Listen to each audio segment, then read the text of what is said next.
down where the pagans go, where the fires are high and the candles glow. Take me down to that magical place where they're dancing and swaying at a feverish pace. Take me away on a mystical ride, moving through the veil to the other side. Fill me up with spirit songs of power and love's alive. Take me down where the pagans go, where the fires are high and the candles glow. Take me down to that magical place where they're dancing and swaying at a feverish pace. Take me away on a mystical ride, moving through the veil to the other side. Fill me up with the spirit songs of power and love's alive. Take me down through the 7 gates where I'll cast my being to the hands of fate. Take me down to the dragon's lair where myth and legend ride the air.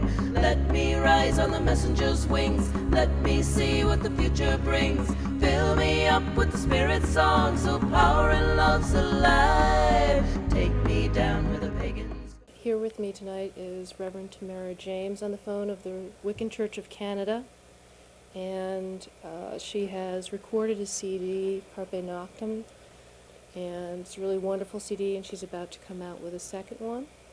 And we wanted to talk tonight about the new album and the Wiccan Church of Canada, Anadesian Tradition. I'm sure many people would like to hear about it because I think outside of Canada not too many people have heard about it. Lady Tamarra, Yes. can you tell us some about the Wiccan Church of Canada? Yeah. And how that began?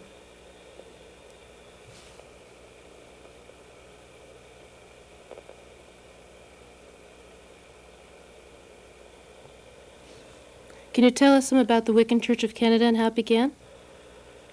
Well, it sort of began by accident. I think Richard and I opened the Occult Shop in Toronto in 1979, and we had decided that we wanted to develop, meeting pagans in the area and potentially develop a coven. So our approach to that was something we'd experienced in California and New York, which was the open circle behind the Occult Shop, which is kind of introductory stuff. But it let you meet people, see how they were in circle, that sort of thing, and then go beyond that, perhaps. The thing is that we met a lot of people, but they all wanted to kind of keep coming together, and it just got bigger and bigger and bigger. And then one day, somebody came in with papers for incorporation, and we asked them if that's what they wanted, and they said yes. Mm-hmm. So we did it. I don't think that any of us really kind of knew what it was going to turn into, but it's kind of grown beyond itself and into itself. Yeah. So we have open circle every Sunday night. We have open classes every Tuesday night. Mm-hmm. We have a women's group that meets every second Tuesday. Mm-hmm. Temples in Hamilton and Toronto. The Toronto Temple is kind of the mothership thing.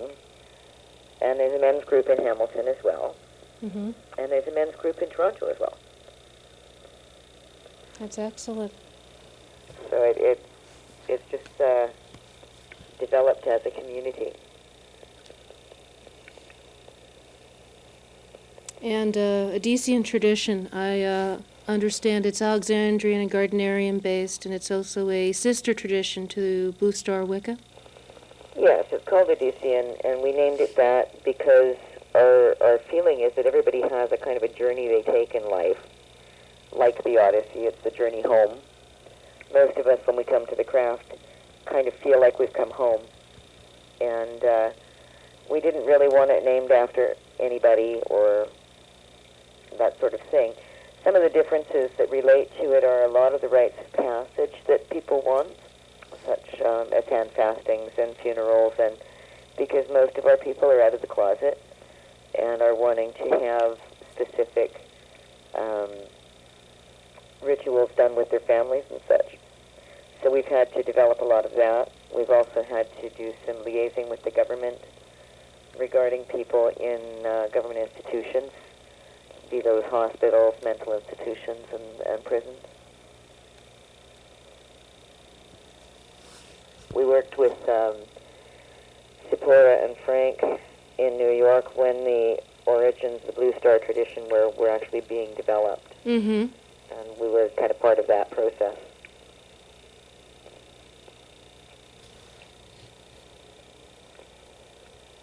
And my initial initiations were Gardnerian, followed by Alexandrian when I moved where there was Alexandrians and not Gardnerians.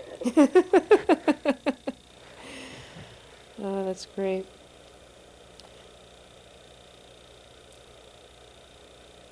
Can you tell us a little bit more about how you feel as a tradition it's evolved? Because it's really, truly a temple tradition.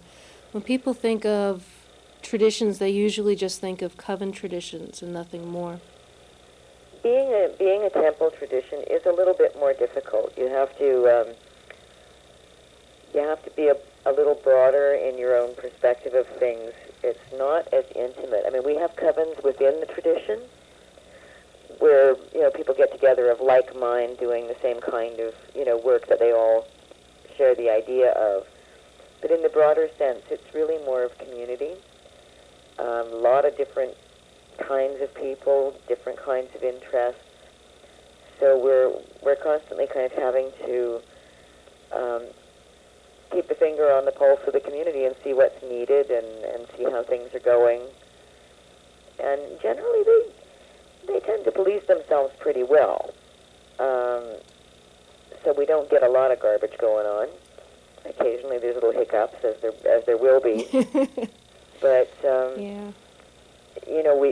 different members of the priesthood actually have closeness to different cultural traditions as well. So one Sunday you might be experiencing ritual from a Greek perspective, another it might be Celtic, another time it might be Norse, or, So it's kind of interesting that way. And we do have to be up on a lot of different mythic languages, because when people are asking us questions, we've got to be able to kind of frame our answers in a way that answers what they're really looking for or asking. Mm-hmm. We're finding that as a community tradition, we're dealing with growth factors, children being born into the community, and how the parents deal with that. So we have some children's activities and some children-friendly circles. There are just a really wide number of things that we hadn't considered when we first started things up. But it's interesting. I think the main thing about it is that for me, it was important that a person be allowed to worship the gods without necessarily feeling that they had to take an oath to being a member of priesthood that they didn't yet understand. Mm-hmm. When I entered the craft, your first circle was your initiation. And I think we're far enough past the time that we have to be so hidden that we can't open the doors a little bit. Mm-hmm.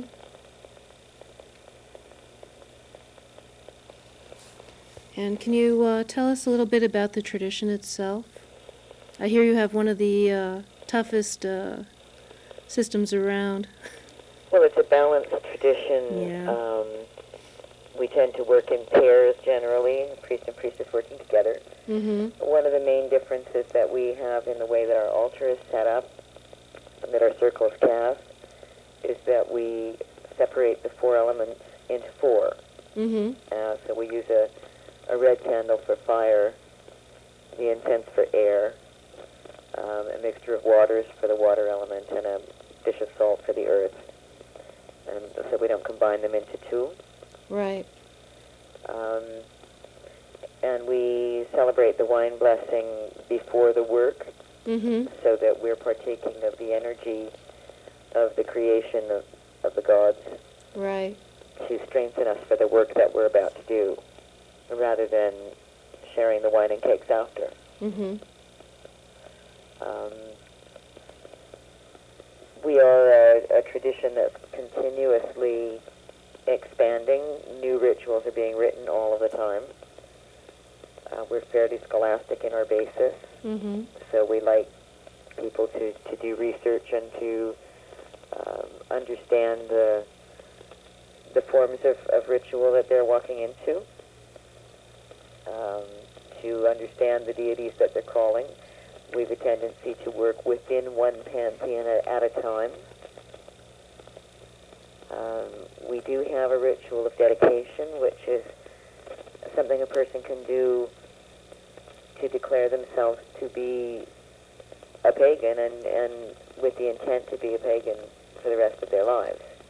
Right. And it's really their choice when they do that, if they want to. And where in that did writing for the CD start to come in? Oh, well, we do a lot of music in circle. Mm-hmm. For us, song, chant, played music is a big part of the whole experience of ritual. And I think the first album that I did was with Jennifer Holding, actually, in the early 80s. Mm-hmm. And we did an album called Libation, which we recorded with Sephora and Kenny Klein. They did the music. And then after that, there was another little foray with a group called Apollo's Children and Singing Up the Sun. And then Ross Goodfellow and I got together and decided to do Carpe Noctem Mm-hmm. and try to kind of set our bar a little higher. I'd been a folk singer back in the 60s, and I've just always done music, but I hadn't been writing my own. So Carpe Noctem was really the first major project where I was involved in every part of it. You know, for a lot of the early stuff, I wrote the words and other people wrote the tunes and the music. And that was the case with Carpe Noctem, but Ross and I kind of came to our points of agreement on things, and he's really a brilliant arranger and organizer and writer of music. He gets a feel that I thought was really cool.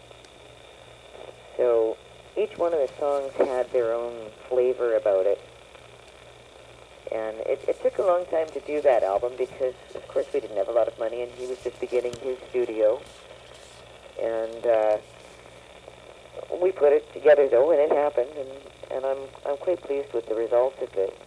We've done a second one together, and that's called Signs of You, which is along the same vein, only a little more sophisticated again. And yeah, I think the writing continues. Some of the choruses and songs and things do get used in ritual at times. I kind of wondered about that. Yeah. Especially the one about the raven. I wrote that one on the solstice, actually. It was just kind of really bizarre. One of those things where it had just got into the idea and started thinking about it from that perspective. And, you know, what does the raven think? You know? I've been thinking about ravens. Yeah. Yeah, I think that was the thing that really struck me about the entire album. Sorry, I lost you there for a sec. Oh, okay. Yeah, the entire album I noticed was really quite sophisticated. It's a lot of writing, and it goes together with the music beautifully. Yeah. Russ and I worked really well as a kind of a partnership on doing that together, and it really felt good. You know, I'm very happy with the way that it came together. And I like the fact that we were able to get pagan concepts across with a kind of a unique sound. Mm-hmm. You know, people keep asking me, well, what style is it? And it's like, well, that's really hard to explain because, I mean, you can taste the folk roots in there. Mm-hmm. But there's a lot of other subtleties going on. Yes, there are. That make it a little bit world beat and a little bit Celtic and, you know. So So I think it's really its own thing. And Yeah. I think perhaps the richness of word comes in the amount of ritual that we write. Mm-hmm. That because we're writing all the time, sometimes it flows into rhyme and form.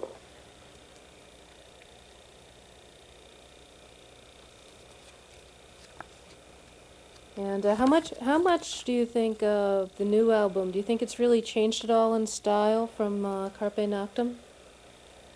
Have I changed it all? No. Has the style changed at all?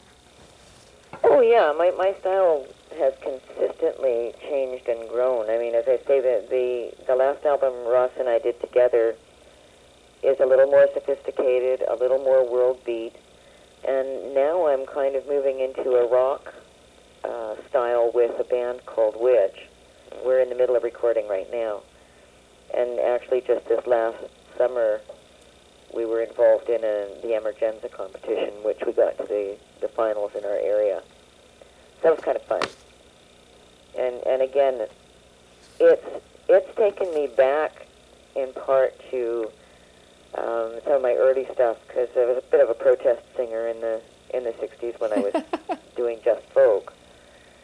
Excellent. So there are some political commentary in the music I'm writing now, but there's also a lot of the same kind of, approach to the gods and the seasons and the spiritual things as well. I'm having some fun with rock, Yeah. a bit different.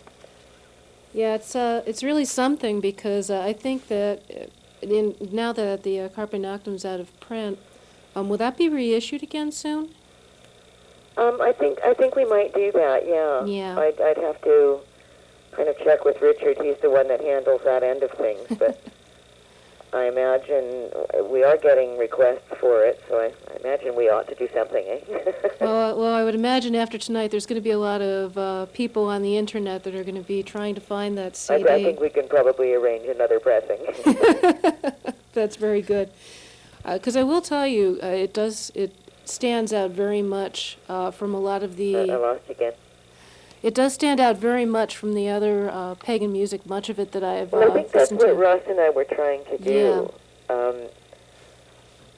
It's a thing that I found as well as a jeweler using pagan themes, because that's one of the other things I do is make jewelry.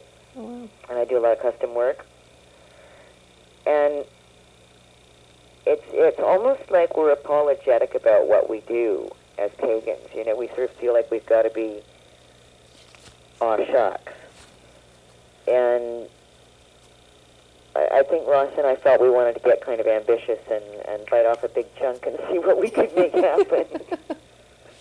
And as a jeweler, I Yeah. do the same thing. It's like I try to stretch those boundaries, and I have a lot of fun doing pieces that are for specific gods, because I get to research and think about it and, find where the inspiration hits me.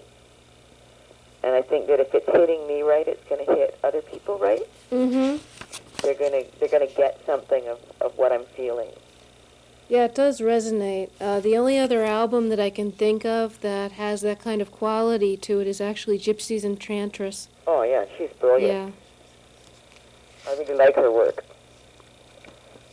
Yeah, she's another one that set the bar up there away. Mm-hmm. And I think her words are dynamic. Her voice is glorious. She gets up in that stratosphere where I can't go anymore. I'm one of those deep voices now. But it's there's some great stuff out there. But she really is. I enjoy her a lot. And with the new album, what are some of the songs focusing on? Well, again, we're dealing with, some of it has to do with kind of looking at meeting your own deity and having that intimate personal connection and sort of being hungry for it and a little bit frightened at the same time. Unsure of what you're going to do if it doesn't work. Then there's kind of going to your first ritual, like there's one about walking in the park and coming upon a circle and how that affects you and kind of watching it from the outside. Mm-hmm. There's songs about addressing losses in your own life. I have actually written in that one a song for all the people that I've loved who died. Yeah. It's called Cross the River. And I think it's the finest piece that Ross and I worked on together ever. It's just, and I've actually had to use it for a funeral since. Wow. Then there's a song about the summer solstice again. I got another one of those. And there's one for hand fasting. Did a big happy dance thing for hand fasting. No doubt soon to be requested at many pagan hand fastings. Yeah, well, it might be, yeah. It's sort of the verses on that one kind of follow the pattern of the actual hand fasting that as we do it. Mm-hmm. So it gives reference to a number of the points of the ritual. Mm-hmm. But broadly enough that others, it could be used in other places. Mm-hmm.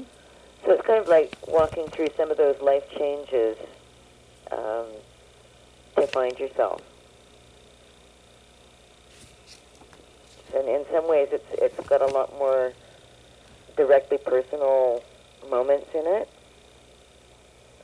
whereas Carpe Noctem has got more, a little more distance in terms of what a lot of the songs are about, even though they're very personal. I think Signs of You is just a little more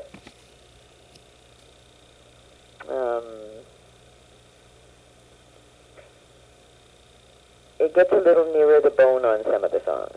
Mm-hmm.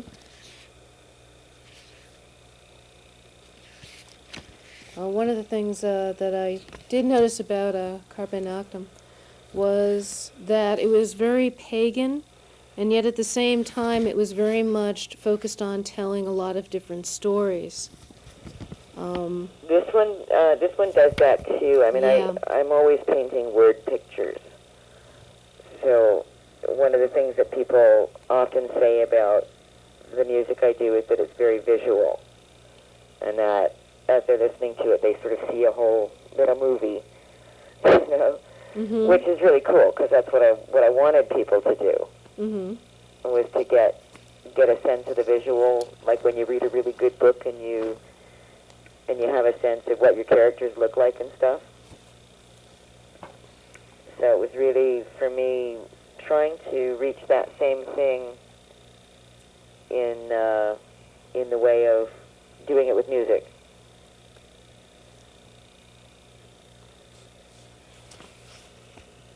Oh, that's really The excellent. choice of words means a lot or matters a lot to me. Yeah, I really loved A Witch's Tale. Oh, yeah, that was fun. I mean, Yeah.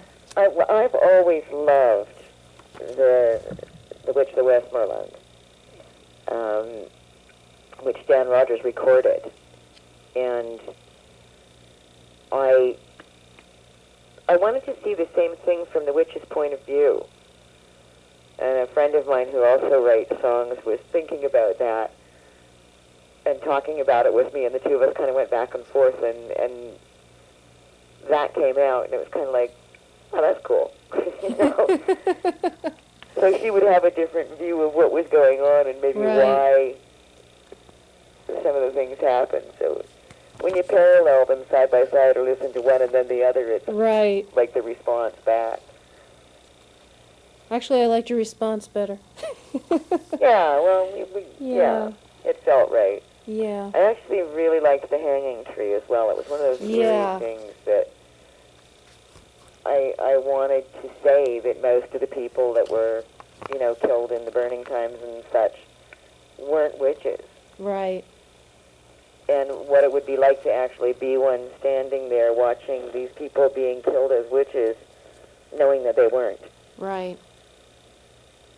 So it was again, it's for me, it's a point of view. Like on any song, you're going to take a place that you're coming from Mm-hmm. and tell the story from there. Right. So that's the stuff that's kind of really moved me. Yeah, that was Fly in Amber was one of those truly deep personal experiences, you know. Yeah. That's an amazing song. Yeah, it was kind of wild. Some of those were a wild ride. But you know, when you're doing your own spiritual work and you experience something, Right. it's difficult to express it sometimes. Mm-hmm. And I've found that songs are one of the ways that you can sometimes get a thing across where you can't, sort of sit down and tell it with the kind of vividness that it has for you. Mm-hmm. Yeah, I do understand that. I'm an artist, so Right. yeah, lots of times if I can only maybe express it in my art, You need to occasionally paint my it or writing. sculpt it or write it or Right. do something. You have to be able to paint that picture for other people. Did I lose you again? No, actually, I'm trying to figure out what people were trying to tell me from the booth. I'm sorry. Okay, now there is something that I guess some of my people here are curious to hear about because it's been a big debate down here in Connecticut. Now, there's Michael Ross, who is facing the death penalty here in Connecticut, and Oh, yeah? it's created a big debate in the pagan community whether we feel, we're for or against the death penalty. And we were wondering that as a priestess, as a Wiccan, how do Yeah. you feel about the death penalty? I think that's a very difficult call. Yeah. If I trusted 100% that there was no mistake, there are certainly situations in which I think that you can't afford to have people in your life. Mm-hmm. At the same time, you can't afford to make mistakes. You can't afford No. to be taking a life when you're not sure. And we've got enough cases where, in retrospect, they found somebody who's done 15 or 20 years on a life sentence, and DNA has later proved them to be innocent, that it needs to be absolutely certain. And I think the degree of harm that a person's done and the frequency with which they've done it has to count in there. I mean, I can't really judge anybody effectively because I don't think I really know what's going on inside them. I think our prisons are full of people who are mentally ill, Yes.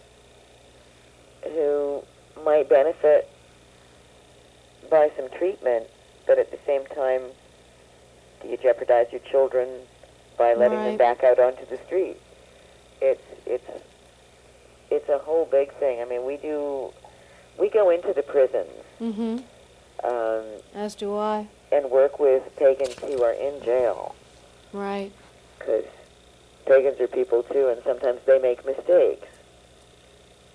And it's a hard call. I mean, we watch people trying to fix their lives in there, and we also see some of them not manage to. Mm-hmm. And, it's easy for us up in Canada here because we don't have the death penalty, so we don't have Right. to address it. Yeah, And it's it's one that I don't know if I'd want to address it. I mean, I can think of circumstances in which I might say, that person just needs to go back to the showers and try again. But, to be the one to actually make that happen, because if I was going to say that I thought it was so, I would have to say I would be willing to do it. Mm-hmm. I'm not willing to say, use the death penalty here, but I don't, tell me about it later. Right. My sense of that is that I've got a responsibility to say I would be willing to take that responsibility myself. Right. And I'm like that with everything. I think self-responsibility is the only place you can come from in terms of making a personal judgment. That makes a lot of sense. I realize that probably doesn't give you a full answer, but it's... No, actually, it was a really good answer. Yeah. Because people It's just... a hard call. Yeah. A lot of people usually have gotten very emotional over it, and I don't think that they've really actually thought about it. And for myself, it put me in an interesting place because I do prison visits, and I do understand. Well, yeah, and there are people who think we shouldn't do that, but my point of view on that is that these people are, self-defining as pagans in there. Yeah. And when they get out, they're getting out into our community. Yes, they are. So if we can be part of a process of, helping them become, better people, Mm-hmm. then we have a better chance of not having somebody who's going to mess up in our community. Right. But if we do nothing, then we're not even forewarned that we might have a problem. This is true. So and again, that's one of those things with having a temple-based tradition Mm-hmm. that you have to take into consideration that not everybody who walks in your door is somebody that you know Yep. at the start, or even that you know anything about. True. And so it requires, a careful getting to know. Yes, it does.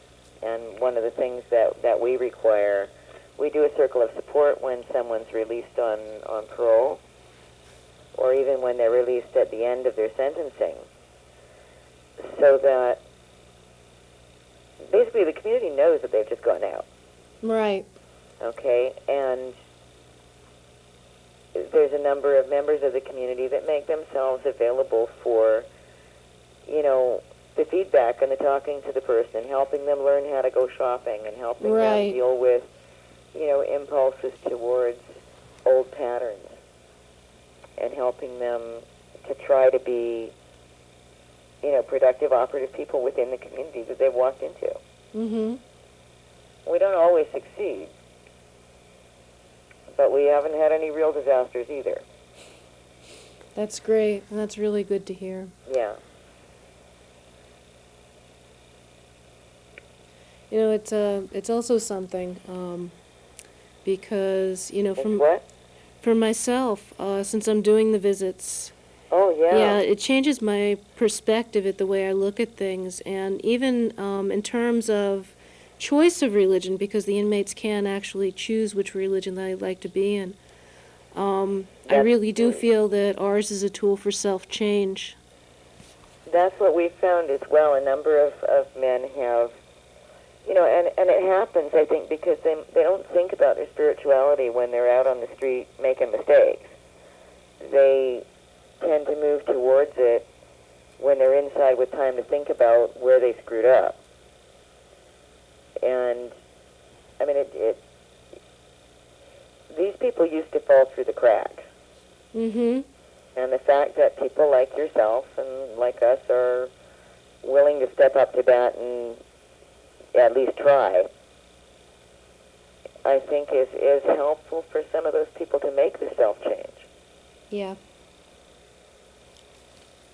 The thing about Wicca that I think speaks to most of them is that whole thing about you don't have a savior and you don't have a damner, but you do have responsibility Mm-hmm. for your actions. Mm-hmm. And for a lot of these guys, that's never been told to them. That's true. Yeah, a lot of people, for the first time, really have to look in the mirror and really have to address their, personal actions and their own responsibility. Yeah, and that mirror can be pretty pitiless, too. Yes, it can. I mean, even for people who have walked inside the legal boundaries in the main in their lives, just taking that close look at yourself can be a little difficult sometimes. You know, if you have to look and say, did I do that for the right reasons? You know, did I have my head on straight when I was making this decision? Mm-hmm. Did I handle that the best I could?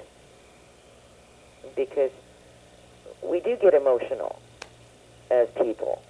Yes. And it's difficult to it's difficult to kind of curb your way through that and say, I have to have a buffer zone here between what I feel like doing and what I should do.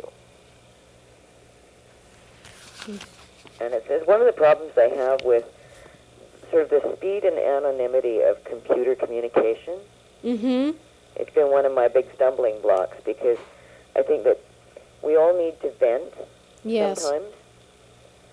And it's best to do that with a really safe ear. Take you seriously. Yes, it is. Who lets you get your mad off and then lets you actually talk about it logically.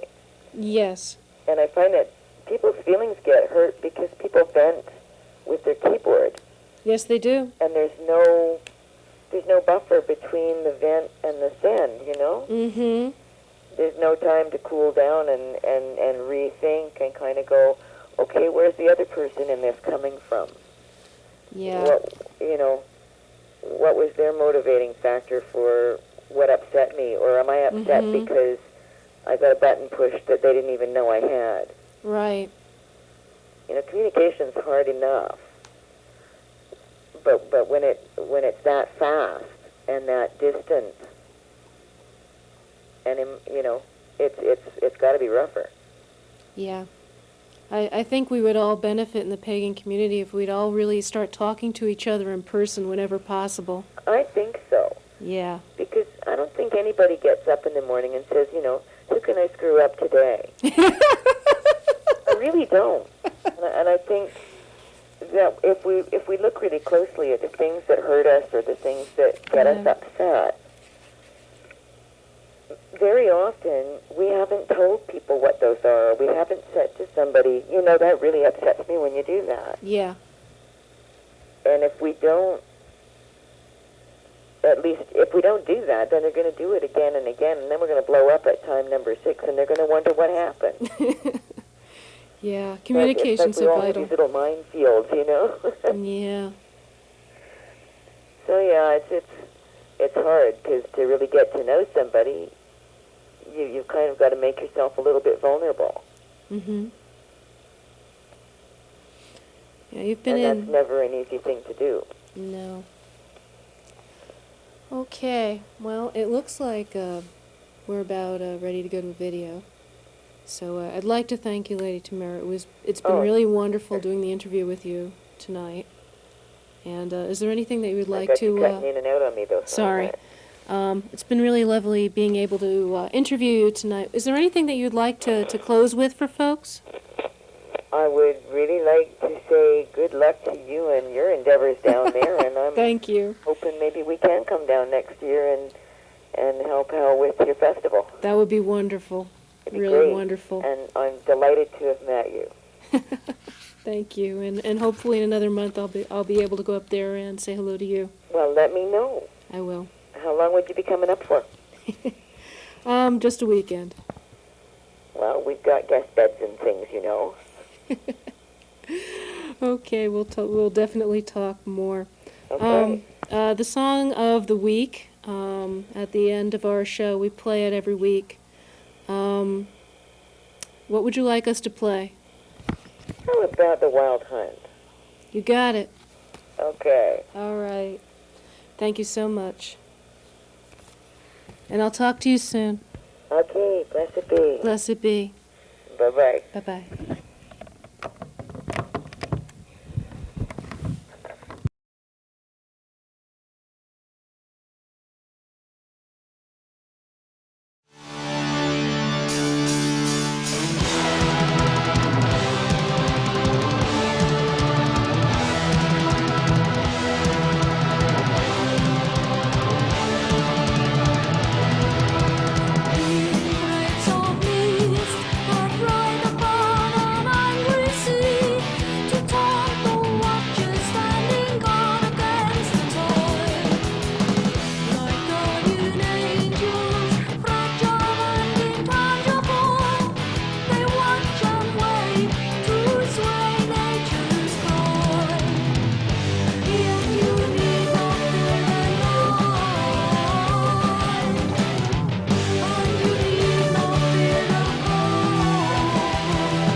welcome back. The interview that you saw with Lady Tamarra James was my very first one. It was very special to me.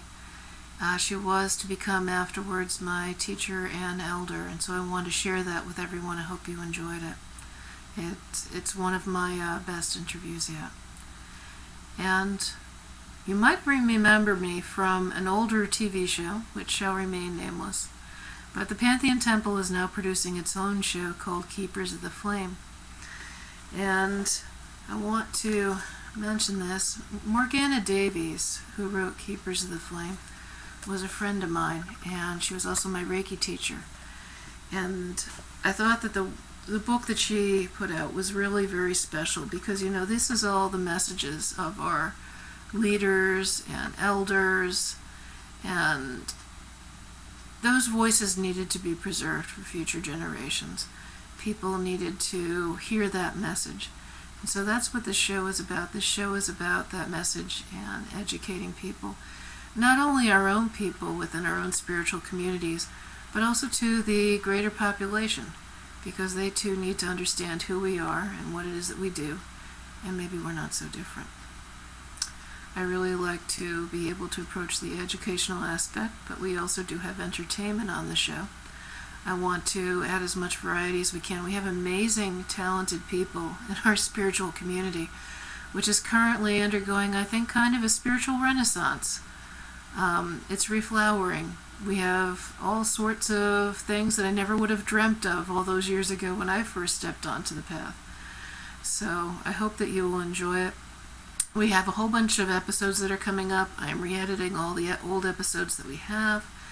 You know, so you'll be able to hear speakers like Maxine Sanders and Margot Adler and Joseph Firecrow and Baba David Coleman and Zanoni Silverknife. Whole bunch of other folks. They're all great interviews and lectures, and I hope you join us for that too. We also do have some great entertainment. We have Wendy Rule and Shaman Starseed and Katrin and the Wild Old Souls, and of course Legend, and plenty of other folks that are going to be lending their talents to the show as well. So I hope that you will enjoy everything that we have to offer. And now we're going to go to a song by Tamarra James called The Wild Hunt. Enjoy.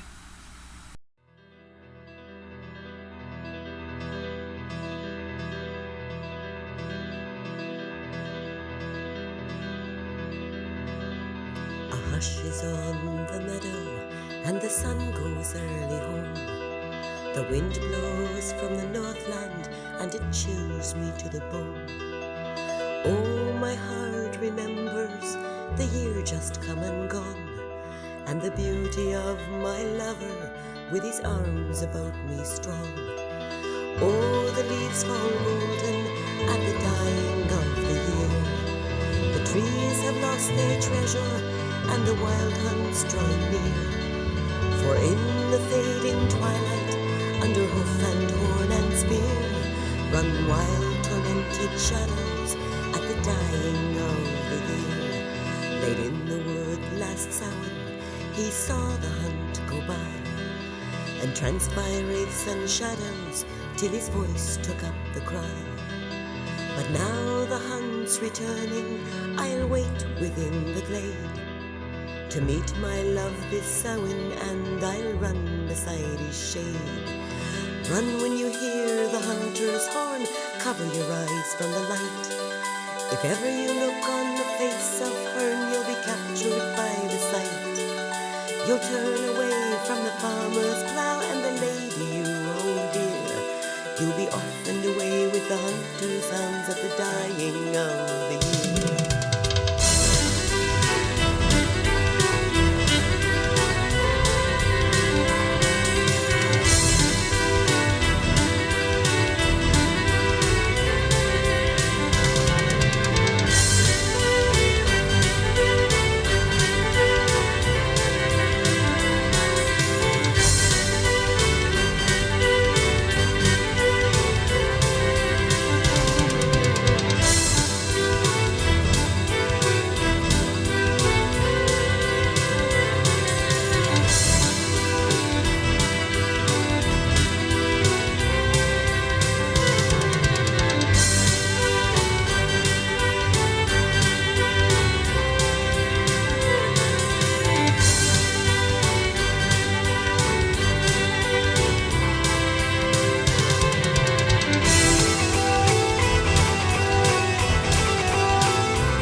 hush is on the meadow, and the sun goes early home. The wind blows from the northland, and it chills me to the bone. But now the hunt's returning, I'll wait within the glade. To meet my love this Samhain, and I'll run beside his shade. Oh, the leaves fall golden at the dying of the year. The trees have lost their treasure, and the wild hunt's drawing near. For in the fading twilight, under hoof and horn and spear, run wild tormented shadows at the dying of the year.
Keepers of the Flame is produced by the Pantheon Temple. If you have enjoyed this show, please consider donating to the Pantheon Temple. We are a 501c3 nonprofit temple and the first Wiccan and Pagan temple in the state of Connecticut. It is our dream to someday have land in a building. Please help us achieve this goal. And for more information about us and our events, please go to our website at www.pantheontemple.org. You can also write us at pantheontemple@aol.com or Pantheon Temple POB 111 Derby, Connecticut 06418. And please visit Keepers of the Flame at our new website at www.keepersoftheflametv.com.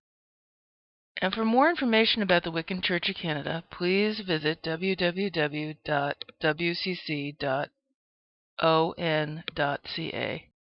Or you can also write them at info@wcc.on.ca or care of the Occult Shop, 1373 Bathurst Street, Toronto, Ontario, Canada, MSR 351.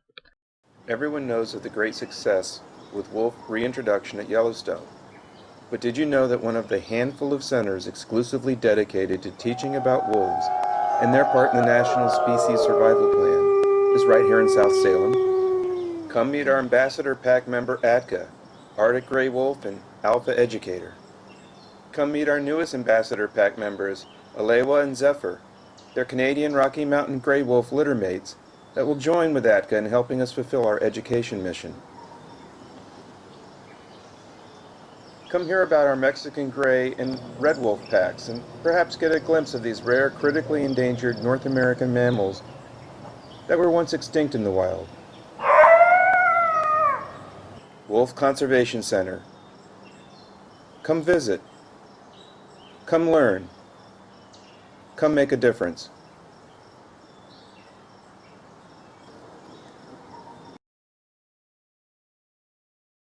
Take me down where the pagans go, where the fires are high and the candles glow. Take me down to the magical place where the dancing and swaying at a feverish pace. Take me away on a mystical ride, moving through the veil to the other side. Fill me up with the spirit songs of power and love's alive. Take me down to the seven gates where cast my beam to the hands of fate. Take me down to the dragon's lair where myth and legend ride the air. Let me rise on the messenger's wings. Let me see what the future brings. Fill me up with the spirit songs of power and love's alive. Take me down where the pagans go, where the fires are high and the candles glow. Take me down to the magical place where the dancing and swaying at a feverish pace. Take me away on a mystical ride, moving through the veil to the other side. Fill me up with the spirit songs of power and love's alive. Take me down where the pagans go, where the fires are high and the candles glow. Take me down to that magical place where the dancing and swaying at a feverish pace. Take me away on a mystical ride, moving through the veil to the other side. Fill me up with the spirit songs of power and love's alive. Take me down through the seven gates where I'll cast my being to the hands of fate. Take me down to the dragon's lair where myth and legend ride the air. Let me rise on the messenger's wings. Let me see what the future brings. Fill me up with the spirit songs of power and love's alive. Take me down where the pagans go, where the fires are high and the candles glow. Take me down to that magical place where the dancing and swaying at a feverish pace. Take me away on a mystical ride, moving through the veil to the other side. Fill me up with the spirit songs of power and love's alive.